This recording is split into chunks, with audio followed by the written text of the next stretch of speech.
All right, here's a question for you. What if I told you that everything you've been struggling with, your fears, your setbacks, your doubts, could completely change in an instant? Not because of some 5-step self-help program, but because of something ancient, something proven, and something so powerful that it has stood the test of thousands of years. Sounds crazy, right? But stick with me, because today we're unlocking how the miracle of Jesus instantly changes your reality. And I'm not talking about some abstract, feel-good belief. I mean practical, real-life transformation that you can see, feel, and live.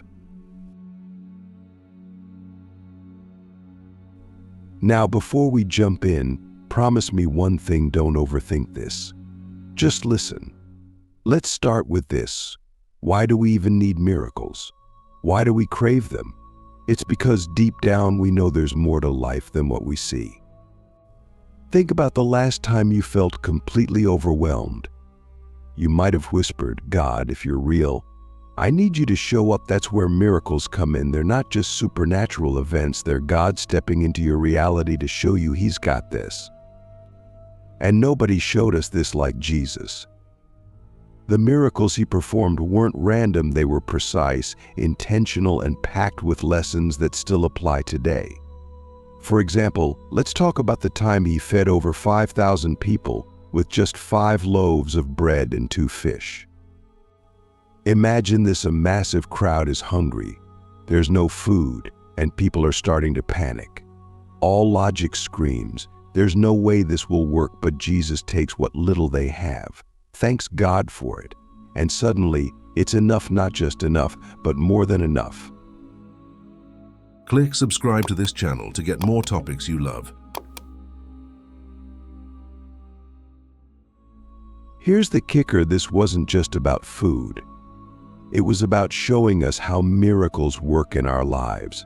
How many times have you looked at your situation and thought, "I don't have enough money, enough time, enough energy"?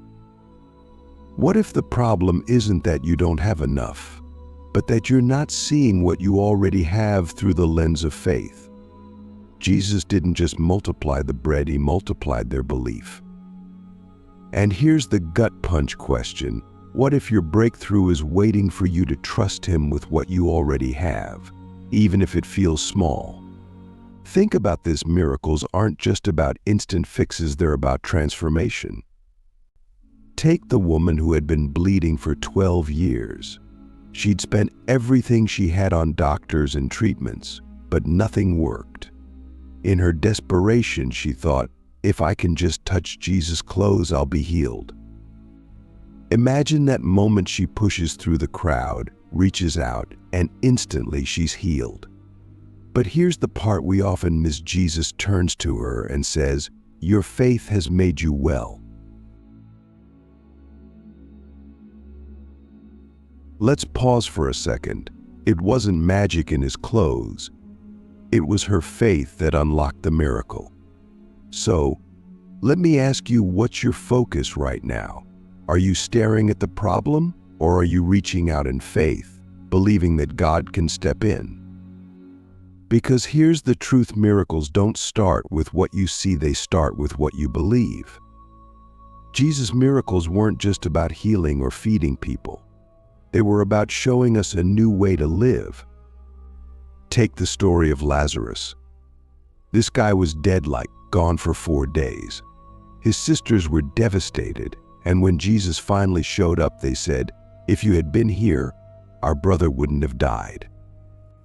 But Jesus wasn't late. He was about to blow their minds. He stood in front of the tomb and said, "Lazarus, come out," and just like that, a dead man walked out alive. Here's the mind-blowing part: this wasn't just about bringing a guy back to life. It was about showing us that no situation is too far gone for God. So, let's get real. What's the dead thing in your life right now? Is it a dream you gave up on? A relationship you think can't be fixed? What if that's exactly where God wants to show up and say, "Watch what I can do"? But here's the challenge: miracles require action. They require us to step out, even when it doesn't make sense. Think about Peter walking on water. The storm is raging, the waves are massive, and Jesus says, "Come." Peter steps out of the boat and actually walks on water until he looks at the storm and starts to sink. Now, here's the lesson: miracles happen when our focus is on Jesus, not the storm. So let me ask you, where's your focus? Are you looking at the waves, or are you looking at the one who can calm them? And this isn't just about ancient stories, it's about your life right now. Maybe you're thinking, that's great for them, but my situation is different. Let me tell you something: the same Jesus who performed those miracles is still in the business of changing lives today. The question isn't, can he? The question is, will you let him? So, now that we know miracles are about more than just fixing problems, let's take it to the next level. Did you know there's actually a blueprint behind every miracle? Yeah, it's not random. There's a pattern, a purpose, and if you understand it, it'll change the way you experience life. Here's the first piece of the blueprint: miracles start with a need. Think about it. Every miracle in Jesus' life began with someone who had a problem they couldn't solve on their own. A blind man, a paralyzed man, a crowd with no food, a storm that threatened to sink a boat. Sound familiar? Because we've all been there, staring at something that feels impossible. But here's the thing: impossibility is the starting point for miracles. Let's get practical. When you're facing a problem, what's your first reaction? Do you try to fix it yourself, or do you bring it to God? Because here's the second piece of the blueprint: miracles require surrender. They happen when we stop trying to control everything and let God step in. Think about the time Jesus turned water into wine at a wedding.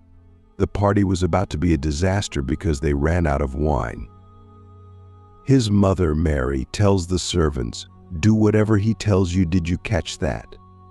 She didn't say, "Figure it out." She said, "Listen to him." And what happened? Jesus turned plain water into the best wine anyone had ever tasted. Here's a deep question for you: what's the water in your life right now, the thing that seems ordinary, insufficient, or completely useless? What if God is waiting for you to surrender it so he can turn it into something extraordinary? But here's the third piece of the blueprint: miracles require faith in action. It's not enough to believe, you have to move. When Jesus healed the paralyzed man, he said, "Get up, take your mat, and walk." Imagine hearing that. You've been paralyzed your whole life, and now you're supposed to just get up. But here's the thing: the man didn't wait to feel healed. He acted on Jesus' word, and as he moved, he was healed. So here's the challenge: what's the step of faith you've been avoiding? Maybe it's forgiving someone, starting that business, or simply asking for help. Whatever it is, take the step. Because here's the truth: faith isn't about waiting for everything to make sense. It's about trusting God enough to move, even when it doesn't. All right, we're about halfway through, but the best is yet to come. In part 3, we're uncovering the ultimate purpose of miracles. Ever wondered, why does God even do miracles? Let's get straight to it. Miracles aren't about you. Wait, what? That sounds harsh, right? But hang on, this is actually the most freeing and life-changing truth about miracles. Here's the deal: every miracle Jesus performed had one ultimate purpose: to point people back to God. It wasn't about showing off his power, it was about showing us who God is: his love, his faithfulness, his ability to do the impossible. Take the story of the man born blind. Jesus heals him, and everyone's amazed. But the religious leaders, they're mad. They interrogate the guy, trying to discredit the miracle. And his response? I don't know how it happened. All I know is that I was blind, and now I see. Here's the takeaway: miracles aren't just about changing your circumstances, they're about changing your perspective. They're a reminder that God is bigger than your problems and that He's actively working in your life, even when you can't see it. But there's more. Miracles are also about inspiring others. When Jesus raised Lazarus from the dead, it wasn't just for Lazarus or his family. The Bible says many people who saw it believed in Jesus. Your miracle isn't just for you, it's a testimony that can inspire faith in others. So here's the big question: what are you doing with your story? Maybe you've experienced a miracle, a moment when God showed up in your life. Are you sharing it? Because your story has the power to change someone else's reality. And finally, miracles remind us of the ultimate miracle, Jesus' resurrection. Think about it. He didn't just come to fix our temporary problems. He came to fix the biggest problem of all: separation from God. His death and resurrection weren't just a miracle, they were the miracle. So, here's the challenge: don't just wait for a miracle, live like you've already received the greatest one. Because you have. And there it is, the miracle of Jesus explained, and how it instantly changes your reality. It's not just about what He can do for you, it's about who He is and how He's calling you to live. Now, go out there and live it. You see, the beauty of miracles is that they don't end with the moment they happen. They ripple out, changing not just your life but the lives of others around you. The miracle of Jesus isn't confined to a story in history, it's alive, it's ongoing, and it's personal. But here's the kicker: miracles don't always look like what we expect. Let's address something real for a second. Sometimes we pray for a miracle, and it doesn't happen the way we want it to. We ask for healing, but the sickness persists. We ask for provision, and the struggle continues. Does that mean God isn't working? Absolutely not. Sometimes the greatest miracles aren't the ones that change your situation, they're the ones that change you. Let's look back at Jesus in the Garden of Gethsemane. This was one of the most intense moments of His life. He knew what was coming: betrayal, suffering, death. And He prayed, "Father, if it's possible, take this cup from me. But not my will, your will be done." Did God remove the suffering? No. But what happened next was nothing short of miraculous. Jesus stood up from that prayer, strengthened, focused, and ready to face what lay ahead. Here's the lesson: sometimes the miracle isn't the removal of the storm, but the strength to walk through it. What if the very thing you're asking God to take away is the thing He's using to grow you, to refine you, and to make you stronger? Let me ask you this: how would your life change if you stopped seeing challenges as obstacles and started seeing them as opportunities for God to show up? What if the struggle is part of the story, part of the miracle? And don't miss this: miracles often come disguised as moments of obedience.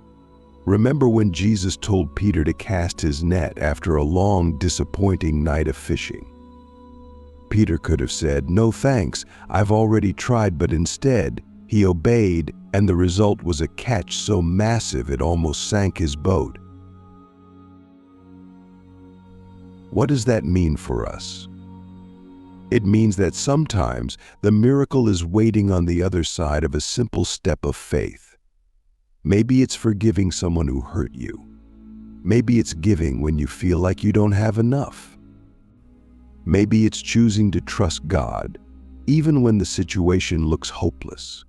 Whatever it is, don't miss your miracle because you're waiting for something big while ignoring the small step in front of you. And here's one more thing to think about: miracles aren't just for the perfect or the qualified. If you've ever thought, "I'm not good enough for God to show up in my life," let me stop you right there.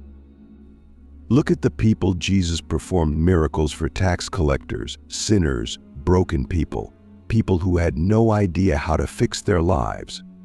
The miracle wasn't about their worthiness, it was about God's love and grace. So, let me ask you, what's holding you back from believing that God can and will show up in your life? Is it shame, doubt, fear? Whatever it is, let it go. Because here's the truth: God doesn't wait for you to have it all together. He meets you right where you are. And this leads us to the ultimate reality of miracles. They're not just about fixing problems or changing circumstances. They're about pointing us back to the greatest miracle of all, Jesus himself.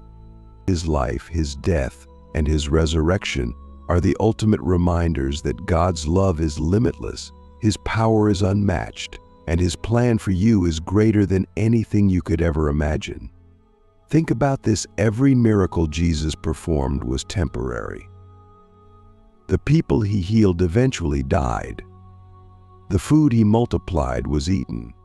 Even Lazarus, who was raised from the dead, didn't live forever. But the miracle of Jesus' resurrection, that's eternal. That's the miracle that changes everything, not just your circumstances, but your identity, your purpose, and your eternity. So here's the challenge: don't just chase miracles. Chase the miracle worker. Don't just ask for what God can do, seek him for who he is.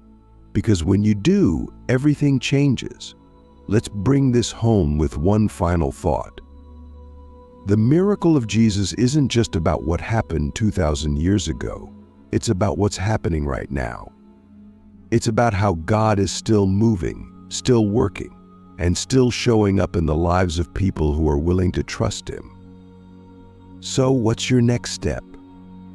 Maybe it's as simple as saying, "God, I trust you." Maybe it's taking that leap of faith you've been avoiding. Or maybe it's just opening your heart and saying, "Jesus, I need you." Whatever it is, don't wait. The miracle is waiting for you to reach out and take it. And here's the truth I want to leave you with: your reality can change in an instant. Not because of who you are, but because of who he is. Not because of what you've done, but because of what he's done. The miracle of Jesus isn't just a story, it's an invitation. An invitation to live a life that's bigger, bolder, and more beautiful than anything you've ever imagined. So what are you waiting for? The miracle is here. Now it's your turn to step into it. Let's take this deeper, because I know some of you might still be asking, okay, but how exactly do I step into this miracle? How does this actually change my reality? And that's a fair question, because it's one thing to hear about miracles, but it's another thing to live in the reality of them. So let's break this down. First, understand this: stepping into the miracle of Jesus isn't about you earning it. It's not about doing all the right things, saying the right prayers, or living a perfect life. If it were, none of us would qualify. Miracles aren't about what we deserve, they're about God's grace. Grace, by its very definition, is a gift. You don't work for it, you receive it. So the first step is simple: open your heart. Think about it: if someone handed you a gift, but you kept your hands in your pockets, you'd never actually receive it. The same is true with God. He's offering you something incredible: peace, hope, strength, purpose, but you have to choose to accept it. And that starts with one word: yes. Yes to his love. Yes to his plan. Yes to believing that he's bigger than whatever you're facing. But let's get practical, because I know saying yes can feel abstract. What does it actually look like? It looks like bringing your whole, unfiltered self to God. Not just the parts you're proud of, but the parts you're ashamed of too. The doubts, the fears, the mess. Because here's the truth: God already knows it all, and he loves you anyway. And when you bring it all to Him, something incredible happens.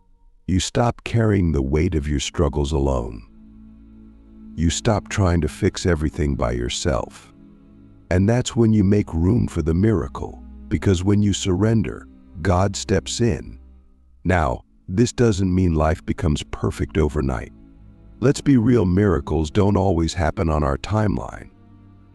Sometimes the miracle is immediate, like when Jesus healed the blind man. But other times it's a process, like when He told the 10 lepers to go show themselves to the priests, and they were healed as they went. Did you catch that? The miracle happened as they moved forward in faith. So here's the next step: keep moving. Even when it's hard, even when you don't see the results yet, even when the situation feels hopeless. Because faith isn't about seeing the end result, it's about trusting the one who holds it. Let's bring this closer to home. Think about a time when you felt stuck, like nothing was changing, no matter how hard you tried. Maybe you prayed for something and it felt like God was silent. Here's the reality: silence isn't absence. Just because you don't see God working doesn't mean He's not. Sometimes the waiting is part of the miracle. It's in the waiting that we learn to trust. It's in the waiting that we grow stronger. And here's where it gets even more powerful: miracles aren't just about changing your circumstances, they're about changing you. Sometimes the miracle isn't about God fixing the situation, it's about Him transforming your heart in the middle of it. Think about the story of Paul in the Bible. He had a thorn in his flesh, something that caused him pain, and he begged God to take it away. But God's response: "My grace is sufficient for you, for my power is made perfect in weakness." Let that sink in. God didn't remove the thorn, but He gave Paul the strength to endure it. And that strength became a testimony to God's power. So let me ask you, what if the thing you're asking God to take away is the very thing He's using to show His power in your life? And this brings us to another crucial truth: miracles aren't about you alone, they're about others too.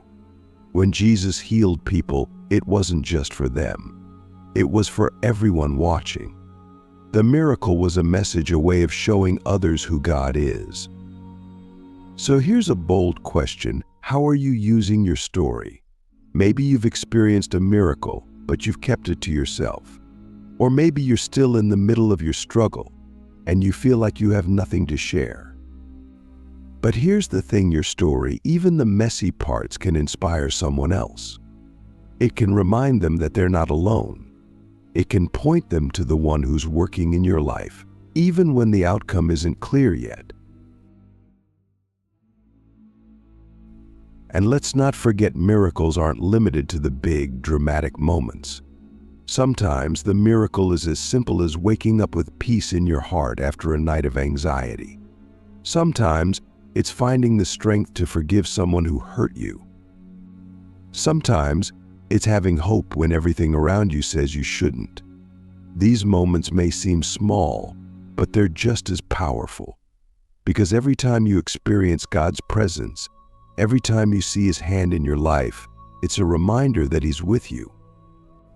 And that's the ultimate miracle. Now let's talk about the miracle that changes everything: Jesus' resurrection. This isn't just a historical event, it's the foundation of our faith. When Jesus rose from the dead, He didn't just conquer death, He conquered everything that separates us from God. Fear, shame, sin, doubt, all of it was defeated. And because of that, we're not just surviving life, we're living it with purpose, with hope, and with the assurance that the same power that raised Jesus from the dead is working in us. Let that sink in for a moment. The same power. That means no problem is too big, no situation is too far gone, and no person is too broken for God to redeem. So here's the final challenge: live like you believe it. Live like the miracle is real, because it is. Stop waiting for everything to be perfect before you step out in faith. Stop letting fear hold you back. Stop letting your past define your future. Instead, start trusting that the God who performed miracles 2,000 years ago is the same God who's working in your life today. Start believing that your reality can change not because of who you are, but because of who He is. And here's the truth: when you embrace the miracle of Jesus, you don't just change your reality, you change the reality of everyone around you. Your faith becomes contagious. Your story becomes a beacon of hope. And your life becomes a living testimony of what's possible when you let God take control. So what's your next move? Maybe it's as simple as saying, "God, I'm ready." Maybe it's sharing your story with someone who needs encouragement. Or maybe it's just taking that next step of faith, even if you're scared. Whatever it is, do it today. Because the miracle isn't just something to read about, it's something to live. And remember this: every time you trust God, every time you step out in faith, every time you choose hope over fear, you're part of the miracle. And that, my friend, is how Jesus changes your reality, not just for a moment, but forever.